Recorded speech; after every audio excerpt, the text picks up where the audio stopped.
तो उसने अपनी बेटी के बदले एक लड़का ले लिया। हाँ, क्या तुमने उसकी मदद करने के लिए हामी भर दी? बिल्कुल ऐसा ही है। मैंने ठान लिया है कि मैं उसकी बेटी उसको दिलवाकर ही रहूंगा। देखो, इस बारे में फारूक को बिल्कुल भी पता नहीं चलना चाहिए। बेफिक्र रहें। बस तुमसे एक गुजारिश है मेरी,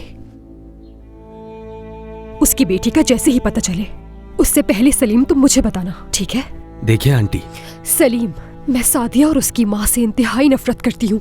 अगर तुम चाहते हो कि ये नफरत की आग बुझ जाए तो तुम्हें मेरी मदद करनी होगी, चाहे कुछ भी हो जाए। उसने सिर्फ मेरी ही जिंदगी नहीं बल्कि तुम्हारी अम्मी की जिंदगी भी बर्बाद की है।